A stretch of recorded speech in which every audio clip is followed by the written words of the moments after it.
All right, team. Hope everyone is doing well. Coach Aaron here with you. I just wanted to share with you my personal workout that I did yesterday.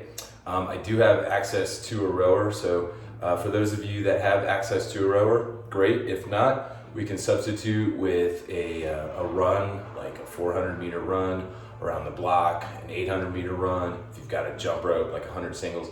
Basically just some form of cardio to get the heart rate elevated. And then from there, let's work on this. So what I did is 750-meter row, and then I knocked out 5 rounds of my kettlebell or object bent over row, 10 push-ups, 15 squats. Then I repeated that. So another 750-meter row, and then 5 rounds of my 5 kettlebell object bent over rows, 10 push-ups, and 15 squats. Okay, so in terms of getting set up on the rower, just quickly want to go over what I've been coaching for a while, which is the 3x3. So first thing I want to make sure is that the foot plates are adjusted so that the straps are at the widest part of my foot. Securely wrapping those thumbs underneath the handle, palms are down, and we want those hands about shoulder width apart. So the first part of what I'll call the 3x3 is your order. So we're going to drive with those legs, lean back with the core, pull with those arms. On the recovery, the exact opposite. So extending arms first, soft forward lean with the core, returning legs and handle back to the catch position here, the front of your rower. Legs, core, arms, arms, core, and legs. Legs, core, arms, core, and legs. The second part of your 3x3 is going to be your power. We want to focus on 60% of the power being generated by those big muscles in our legs as we drive through those heels. 20% of the power is coming from the core, soft lean back into about a 2 o'clock position. And then the final 20% of the power is coming from those arms as you pull that handle right between your belly button and your sternum.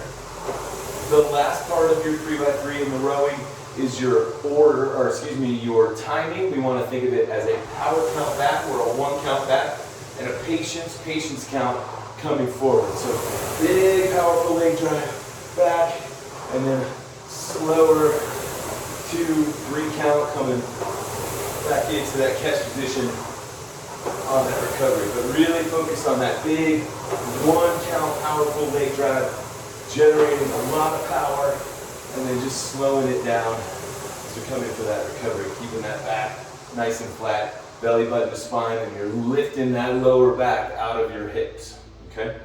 So 750-meter row, that's gonna go into my 5 kettlebell object bent over rows. So hinging in the hips, standing set position, I want my feet about shoulder width apart, squeezing shoulder blades together to engage that upper back. That's going to help me protect that lower back. All right, and from here, just pulling the kettlebell right to the sternum.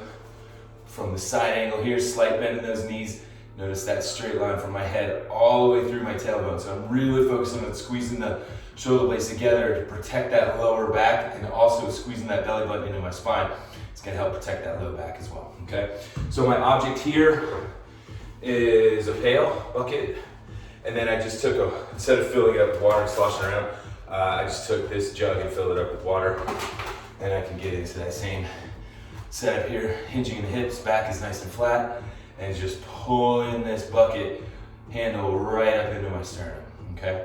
From there, my 5 kettlebell bent over rows, 10 push-ups, hands are stacked underneath the shoulders, feet are going to be about shoulder width apart, so I keep my hips square to the floor. Chest and thighs make contact with the deck, and we want to maintain that straight line.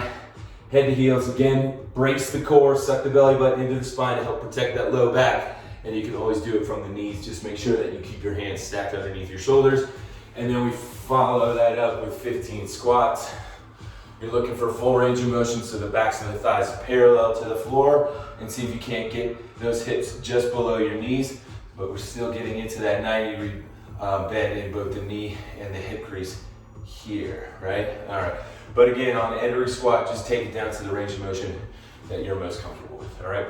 So we'll go over it one more time here. 750 meter row, 5 rounds, 5 kettlebell object bent over row, 10 push-ups, 15 squats, right into 750 meter row, and repeat those 3 exercises again for 5 rounds. All right, and if you're feeling frisky, do the 750, do 10 rounds of your 5, 10, 15, and then finish with that 750 meter row. That's tough. All right, let me know what you think. Enjoy the challenge. Talk to you later. Take care. Peace out. Yeah, we'll just